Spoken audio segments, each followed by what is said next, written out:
Hey, I'm the Reverend June Huff from Church of the Ascension in London, Ontario, and I hope you can join me for a midweek moment or 2 or 3 or 4.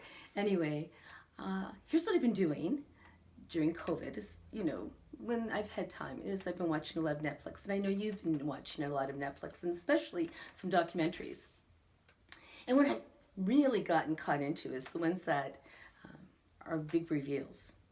People in positions of power, all of a sudden we find out that they aren't who we thought they were. And it's really eye-opening. Peter Nygaard, who built this really big empire of women's fashion, was abusing women and young women, and in his seedy underbelly life that he had going on. And then there's Jimmy Savile, who was one of the first DJs in Britain. And then there's Hugh Hefner, the gentleman pornographer. I did watch The Secrets of Playboy, yes I did. And even Michael Jackson. I think that was the first one that came out about 3 years ago, and everybody was shocked. Here's people who have abused their positions of power. So what's the difference between empowerment and power that we always talk about? Can you empower yourself? Well, the fact is I think everybody has power. Barrett's theory of power says that we all have power, we just misuse it. And these people have misused it. And we've allowed them. They're like the schoolyard bullies. We've either stayed silent or we challenge them, not very often, or we just let them go. Or maybe you were a bully yourself. Let me tell you, there's bullies everywhere, even in the church. But people in positions of power get beyond themselves and they start to believe they're above the law.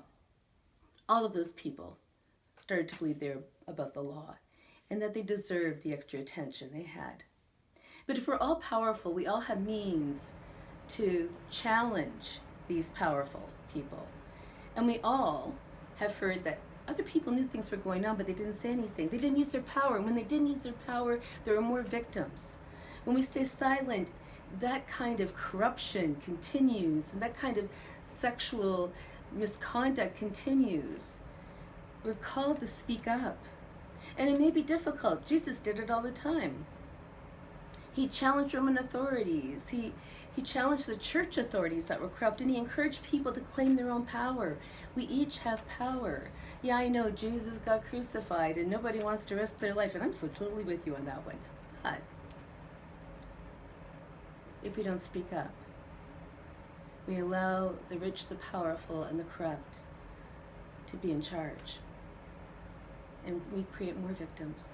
Jesus challenged the men who were going to stone a woman caught in adultery. Well, in that society, women caught in adultery could have just been raped, and they didn't speak up. And when he walked in, he said, listen, you guys are the ones in power. If you haven't committed a crime or a sin, you can throw the first stone. And all those jokers left. When we speak up together and we challenge the authorities, good things can happen. We can affect change. In fact, a lot of people have already affected change by speaking up. And by coming together in that, we show how powerful we truly are.